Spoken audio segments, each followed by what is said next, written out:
This is the gate of this beautiful temple facing east towards the rising sun. So the first large painting on the east side is Buddha teaching to more heavenly creatures. Let's zoom in. Here is the beautiful temple where I'm doing my reading.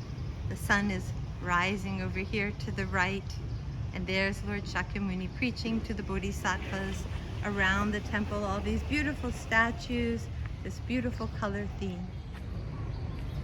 Hi, welcome to Cambodia. I'm at a temple again here in front of a giant portrait of Buddha preaching to a multitude of humans. It's said that thousands of people gathered to hear his teachings. So here he is teaching the Dharma, and we're reading the Dharma Pariyaya, the Lotus Sutra. And we are on this wonderful chapter 20 in the book. Chapter 20, where the two Buddhas, our Sakyamuni Buddha and the extinct Buddha who showed up in the giant stupa in the sky, they're sitting side by side and they create an amazing miracle. So let's go. Chapter 20. In numbers as great as the dust atoms from a whole cosmos, those subterranean bodhisattvas turned to their revered host. With hands joined, they offered up a solemn promise to promulgate Lotus Sutra when he no longer exists. Dear Lord, they said, after the extinction of the Tathagata, we will spread it to all Buddha fields, wherever and whenever. We are anxious to obtain this teaching, sublime and supreme. We will keep it, read it, and write it to the best of our means. Thereupon, millions of myriads of kotis of other bodhisattvas and monks, nuns, and devotees equal to sand grains of the Ganga, plus hordes of gods, nagas, goblins, gandharvas, and demons, garudas, kinnaras, serpents, men, and other non-human beings, said unto the Lord that they too intended to widely spread the Lotus Sutra teachings long after Tathagata was dead. Even if we are but an invisible body in the sky, dear Lord, we'll plant roots of goodness with a voice teaching the word. Then the Lord addressed the aforementioned Vishishcharitra.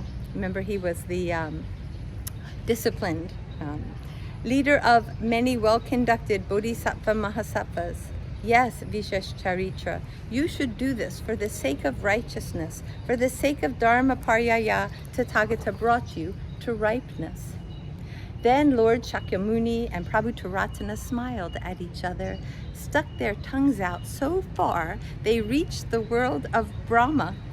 From those tongues issued thousands of kotis of light rays. From each of those rays, kotis of bodhisattvas began to spray. They had gold-colored bodies with 32 characteristic signs. They spread in every direction on lotus seats stationed in the sky. They preached the word in 100,000 worlds under jewel trees, with their tongues creating a magic miracle.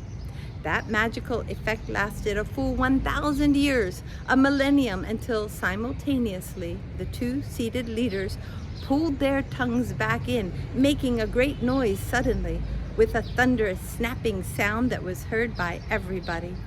In the billion myriads of Buddha fields throughout space, everyone was suddenly shaken, and they turned to face this Saha world where the power of the Buddha emanated. Millions of myriads of kotis of Tathagatas stood fascinated, looking to Lord Sakyamuni and Prabhutaratana in the center of the precious substances stupa. All were struck with wonder. A voice from the sky spoke to the vast audience of all classes of beings across spaces immense. Worthy ones, the voice said, there is a Saha world far away where a Tathagata named Sakyamuni has something to say. He is just now revealing the lotus of the true law in full, a supreme teaching belonging to all saints and Buddhas. Receive this teaching joyfully with all your heart. Pay homage to this teacher for what he imparts. Hearing this mysterious voice, all beings everywhere joined their hands to pay homage. Turning to stare, they threw precious offerings toward the Saha world, worshiping the Tathagata and the lotus of the true law. beings everywhere were throwing flowers and wreaths, incense, precious gems, banners, and umbrellas joyfully. These offerings formed a great canopy over the leaders in the Saha world as well as many other worldly spheres. Addressing the Bodhisattva Mahasattvas there before him, headed by Vishwascharitra, calling them all good young men, Lord Sakyamuni said that the power needed was inconceivable to transmit Dharma Paryaya, teaching all the different principles. I might go on for millions of myriads of kotis of eons, he said, explaining the law and the virtues without reaching the end. In this Dharma Paryaya, I have succinctly taught all Buddha qualities. I've revealed all conditions, Buddha superiority, all of the mysteries. Therefore, young people of good family, after my extinction, you should keep, cherish, read, and share it with veneration.